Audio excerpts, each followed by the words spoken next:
What's up, amigos? Commander Jaime here today. Today I'm excited to show off an updated Himiko Premium deck profile. So this is more on the casual side, but I like playing with Himiko too, and I'm actually basically making a template for you and explain some choices and suggestions for you to think about too moving forward, so that way you can try it out for yourselves. So let's get right into it. I'm also a METAFY coach that has helped numerous players get their results in tops. I actually help with the standard, V Premium, and Premium formats, and I help you prepare for tournament preparation as well, so that way you get your results that you're looking for and helping out with your goal. I just want to help the community grow, and feel free to book a session with me. And also to help you out more, I also just came out with the book How to Win Cardfight Tournaments, Break Through Your Mental Barrier, and Topping Trading Card Game Tournaments. And so it's available for Kindle, paperback, and also the audiobook will be coming out soon.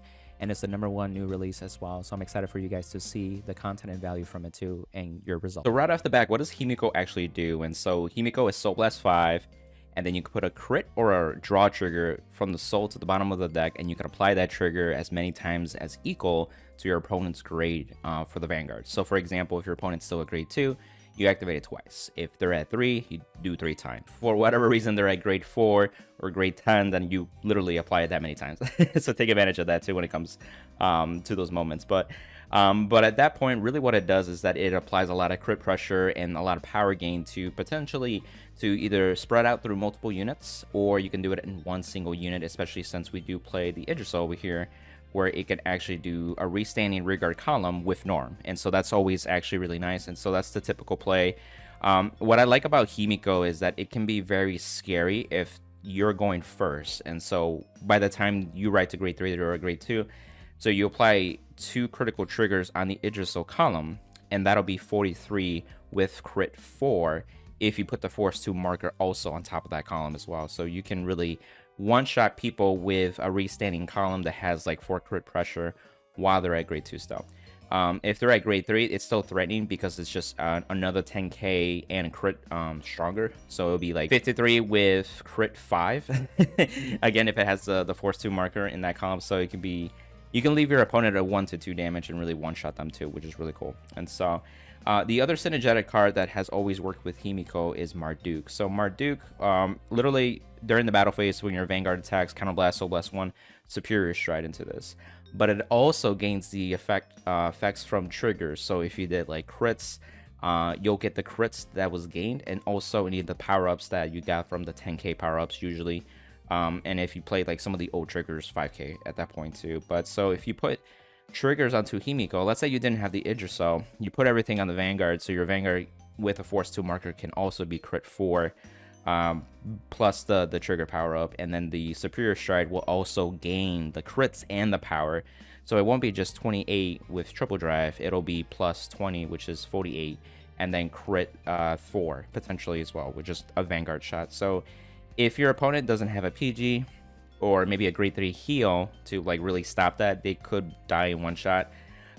So that's what's kind of fun about this deck too, is that you can just like one-shot people, and if you want to play it in that style, you can do that too. Or if you want to do multiples of crit pressure, and what I would recommend too is also like keeping opponents at 2 damage or 4 damage, because when you apply crits to any of your rearguards or vanguards, you're lethal at those points, or you do multiples, like where if you hit a second time, they'll be dead at that point too as well.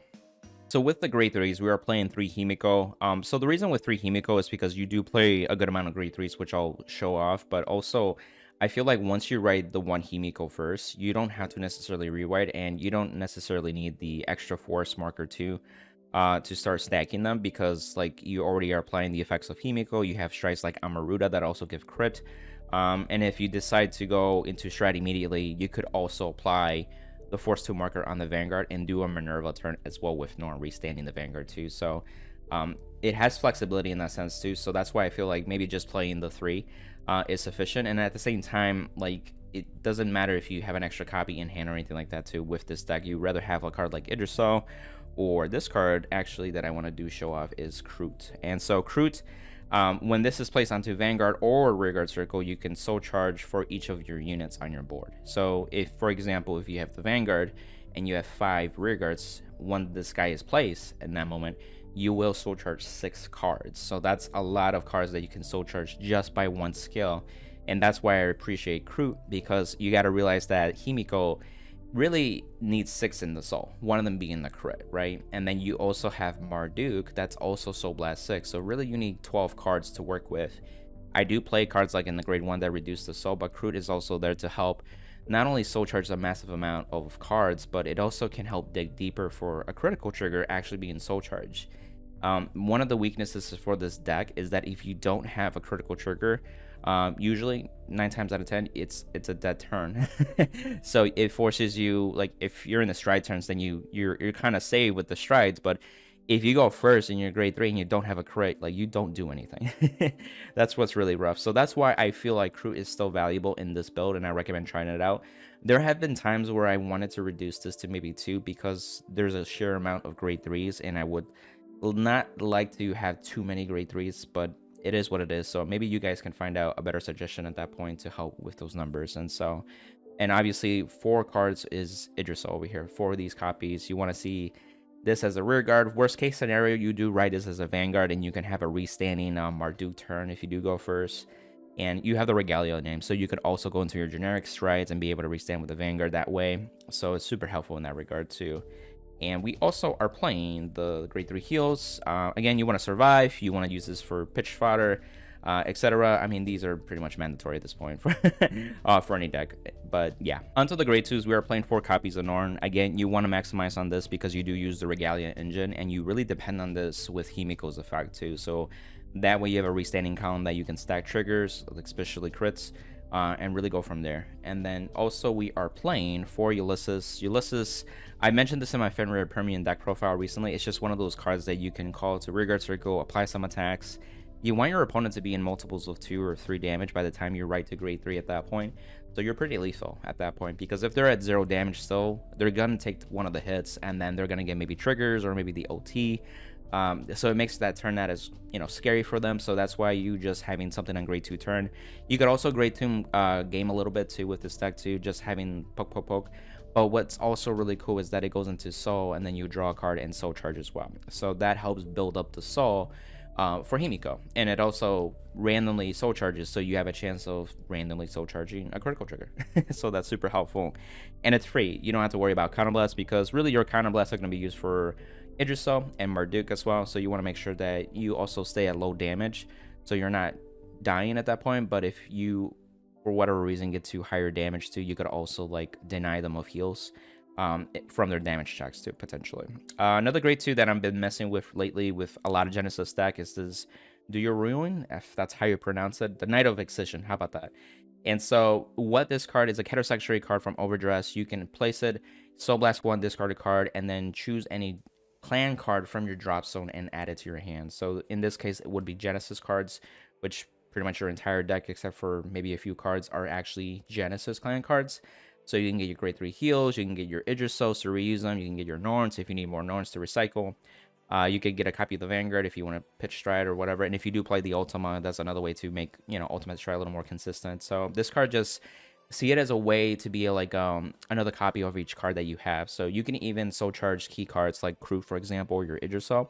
And then when you go to your grade 3 turn, if you do have this in hand, you can grab those cards because you'll be soul blasting them, and then immediately are eligible to grab from drop to hand. So you can get pieces like that to keep your engine going, and so that way your turn is a lot more consistent too. So this card is just a really consistency boost and get the cards that you really need. You can see it as a greed shade, you can see it as a column bard in a way, because the card that you're going to add to hand, more than likely you are going to call it a rearguard circle anyway. But this card is just really good, and I recommend it too. And the last card that I think is the spice for this build, and a lot of people may be asking, like, why are you playing this card? So this is Arthon. So this is an overdress card from Catasexuary as well, and it's really for the first skill. And so it's front row, rearguard circle. All of your rearguards with different card names from this unit cannot be chosen by your opponent's card effects. So what that means is that you have resist on everything else you have on your board. So if you're going against certain like G guards that choose, for example, it stops that. Or maybe like if their opponent has rear guards that can remove your stuff, this helps like make it difficult. They actually have to get rid of this first before they get rid of the rest of the cards that you have. And sometimes that's all you need, because some decks play maybe 1 or 2 removals that are really applied in one single turn too. So, and This card not only helps with those matchups, but it helps with every single matchup that you have when you ride up to grade 3, and they're still a grade 2. And the main reason is because of this guy. So remember the grade 3 heal guardians that I was showing off earlier with this build too? Well, everybody else is playing them, right? And if you look closely, not only you can give your Vanguard plus 10k if you use the grade 3 heal defensively, but it also has the other skill where you choose one of your opponent's units and minus crit to it. So if what happened with this Himiko deck is that when these came out, Himiko also took a little bit of a hit, because as long as your opponent had some kind of like Sentinel, like a PG, but also now they had grade 3 heals that they can just minus 2 crit your Idrisil column, making it from 4 to 2, and they can easily take one hit and then guard the second hit. So that way they didn't lose too much advantage while trying to survive as well. So this card, because it chooses that, you can actually protect your Idrisils from being reduced with a crit. And if you're going against the mirror match, they have the G guard that also minuses 2 crits, so you could also prevent it with this card, thankfully, at that point too. So that's why I'm trying out this card at 3 copies. I do want to see it, but ideally you do want to see your soul charging pieces, your crits that go into soul, so that way you could do Himiko skill in the first place. That's priority number 1. I recommend trying it out for yourself, and if you want to reduce it or increase it, that's totally up to you. I love feedback on this card too. I think this is something that it's worth exploring. Onto the grade 1s, we are playing the 4 Mikadahimi. This is just a generic Soul Blast reducer by 3. This is super helpful, even more so with Himiko, because if you're trying to do Himiko and Marduk, again, you need basically 12 cards in the Soul, so this helps it reduce by 3. So that way you would Soul Blast 2 cards and put a crit at the bottom of the deck if you do it on the Himiko part, or if you eventually get it with the Marduk Stride too. And then if you're in your Stride turns, it makes Minerva free, so get the extra drive check. So you don't need any Regalias in the Soul, and many other decks like Amaruta too. Because you have Kroot too, I forgot to highlight this when I showed off Kroot, but because you Soul Charge 6, Amaruta Soul Blast 15 becomes a lot more easier to do as well. And then you can also do multiple Kroots in one turn, so having a combination of Kroots and this card can make Amaruta even feasible and consistent with threatening if you do go into the Stride turn. So which I'll highlight in that part in the Stride section, but it's definitely recommend just play 4 of this card. It's really, really good. And we're also playing 4 of the Apple Witch Cider. So with Apple Witch Cider, similar to what I did with Fenrir, this gives you some early game pressure, because it's a booster that can also bounce back to your hand. So at the end of the battle that this unit boosted, you can Soul Charge 1, bounce it, or you can just Soul Charge 2. So depending on the matchup, you can also just Soul Charge 2 to aggressively get into more Soul for Himiko. So it's one of those things that you do have to know the matchup, so you don't have to worry about getting retired and then you just miss out on the card. And also the second skill, if you guard with this, you can put a card from your hand into Soul, and then it gets plus 5k for every 3 cards in your Soul. So because you're massively Soul Charging with Himiko, this is a way to be super defensive in the early game too, if you need to survive as well. So that way you're not dying to certain things, and then even in the Stride turns, you can Soul Charge with your G guards. This also becomes a stronger card to guard with too. So Apple Witch Cider is just a very flexible, versatile card, and it does help with the synergy with the deck that is trying to accomplish with its winning image. We are also playing 2 Skull, so this helps with the consistency of getting your grade 3s. You know, there's your Himikos you want to ride, there's your Idrisils that you want to use as rear guard circle 9 times out of 10. You have your Kroots that you also want to place on rear guard circle. So Skull really just like looks for those cards. You could also grab grade 3s and pitch them for Stride, whatever the case they may be, or use them as bodies. This is also a 13k attacker, a booster. So just a really useful card with consistency.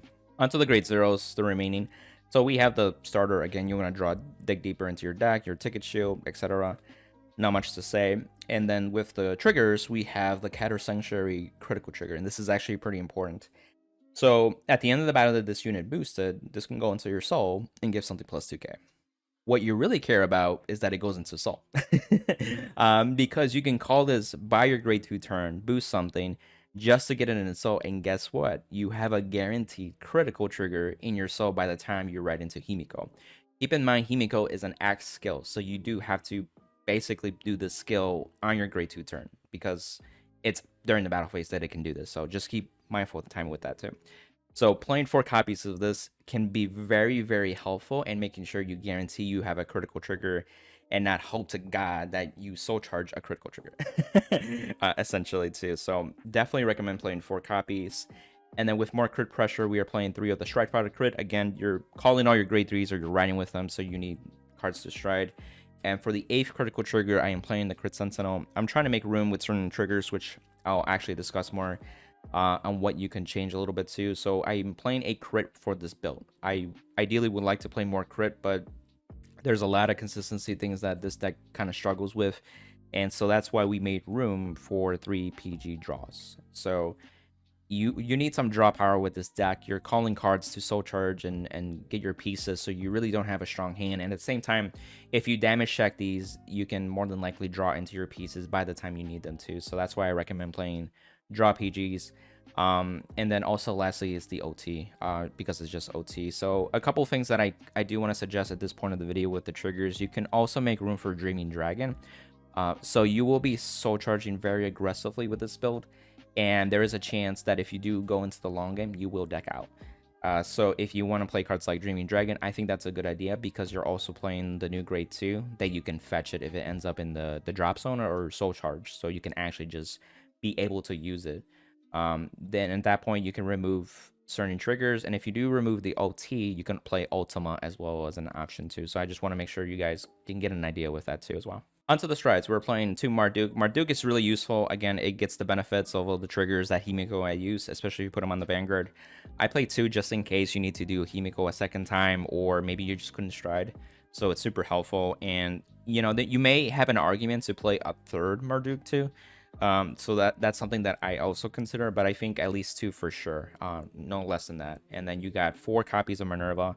You want to make sure that you still have access to Minerva, because it's such a powerful stride. So if you do go immediately into the stride game, and if Himiko doesn't really make sense, Minerva's still an option. Again, you have the Idrisil that can fetch the arm, and because Minerva's a Regalia, you can restand the Vanguard pretty easily too. And then later on, if you need counter charge, you have the Muspel, but it's also Regalia, so you can still have access to restanding.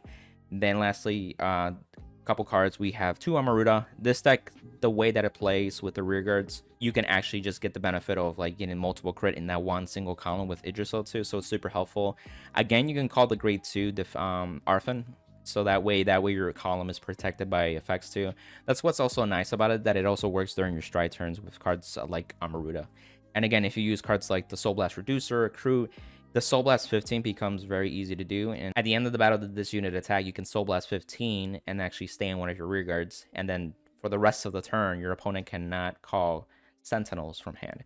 So you eliminate perfect guards and other Sentinel-like cards that they can use, so that can mean the difference between a game as well too. So don't underestimate Amaruta as well. We have 1 copy of the card Jack Dagnara, however you pronounce it. But it doesn't come up as often, but I just have it as an option. So because you are soul charging massively and you haven't used your soul yet, this can be an option where you just start killing guardians in that sense too, and then you're forcing cards out of the deck.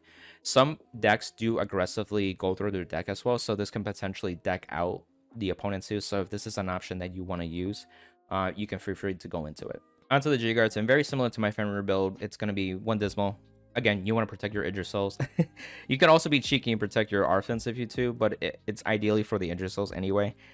You can play this card that soul charges any 3 cards from your drop, so if you really need to do that, because that helps with soul, because sometimes Ear, very powerful G-Guard, because you can get plus 15k by soul charging 4 cards with different grades, but if you can't do it, that other card helps out, but it's just like very valuable. This is like our biggest shield that we can reliably use. And that's also a way to like just gather a bunch of soul at once if possible for your Vanguard to do its thing. Then we have Laura here as an example. This is the GB1. She also returns cards, specifically normal units, back to the deck. So this is a way to kind of help slow down deck out. But it's not really the solution. And again, I talked about in the triggers that you may want to consider Dreaming Dragon to help with the deck out issue too. So you're not too concerned about that too. And then we have the Anavarada. So this card is really good. I mentioned in my Fenrir profile where you can actually just guard with this against your opponent's rear guard attack. And if they still have a standing Vanguard, you can reduce the crit by 2. So it makes those Vanguard attacks useless. You can take them without fear at that point, and then you can just focus on the remaining rear guards that still have to attack at that point. But make sure to just, assess the situation. You may have to do it on a rear guard that can restand multiple times. So if you need to watch out for those, this card, what it does, is there for you at that point. Also, one more thing too is that if you do have a critical trigger on the field for whatever reason, And when you G-guard, you can also soul charge the critical trigger from hand or rear guard circle as well. So this can give you some flexibility. The same thing with Apple Witch Cider too, if you want to force a critical trigger in that way. So next following turn, you can do Himiko. That's something that you can do as well. And that's the deck profile, amigos. I hope you enjoyed it. And so, just like I said, this deck is pretty fun. So it's definitely a good casual deck that you want to play out. But if you want to make it more competitively, I hope the suggestions help out. Just like I mentioned about Dreaming Dragon and also Arfin, just to consider like those specific scenarios that can help out. If you do have any other ideas to help out with this deck, you know, feel free to suggest it in the comments too. I'd love to engage the community for any feedback too. Honestly, Himiko, I don't know, it's one of those decks that is like kind of niche in its way, because like you could just one-shot people very easily. This deck is very pretty nasty in V Premium as well, so if you have the V Premium build, you can also play with that. It's very similar. It's just like premium version basically has a few more options, and it also like has strides at that point. So Marduk again is really cool at that point too. And you may be asking, what about the reverse Himiko? With everything that this deck is trying to accomplish, I feel like the reverse Himiko doesn't necessarily help pop off the Himiko itself. It's more like the after effect, because it's like if you apply the trigger twice this turn, then you can like ride, and then you put all the cards in your rear guard circle into your soul, and then all of a sudden like you get another force marker at the end of the turn though. But it's so it doesn't really help you set up for the actual Himiko skill. It's more like the after effect. I feel like that could be its own build too, because it does have a defensive capability where essentially you can do a similar Himiko skill during your opponent's turn as well. So that's kind of cool, I think, and worth messing around too if you want to go that route too. But I feel like with this Himiko, it's a lot easier to understand. It's also like considering with a metagame too, if you're playing against a ride down deck, if they don't have Rolex, or they don't have if they roll down, the grade 3 heals don't work anymore too. So then at that point, like, I'm just gonna one-shot you with Himiko. So if they're not ready for that, then you can just win the game that way at that point too. Also, if you haven't noticed yet, I actually published my first book. It's How to Win Cardfight Tournaments. It's on Amazon for ebook, physical, and then soon audiobook as well. So I'm already getting a lot of feedback that people are liking it too. Really, it's catered to people that want to improve their skill level just in general, but it's a lot for the people that maybe have never topped before or struggling to top, and also people that maybe have topped before but can't consistently do it too. And then of course people that are consistent toppers, you know, leaders or readers, so they can stay sharp and help other people with their circles. Super helpful. I actually do talk about things that I think players often overlook too as well. So it's not just like the how-tos. Yes, there's some how-tos in there for sure, but it's also a mindset and an attitude. And at the same time, like, there are some things that you may have never heard of that are actually maybe holding you back in your own success too as well. So I'm excited for you guys to get your own copy too. Let me know too on social media that you got your copy, or even just leaving an Amazon book review. That helps a lot to get more other card fighters like yourself even more excited to get their own copy as well. And if you want to support the channel, you can use the affiliated links with 50 Card Shop, Trading Card Mint, TCG Player. And then also, if you want a more one-on-one METAFY session with me to your specific goals and needs, feel free to book a session. You could always ask me questions if you have any questions to go from there as well. So just willing to help out the community in whatever way I can as well. So I look forward to seeing you guys on to the next one.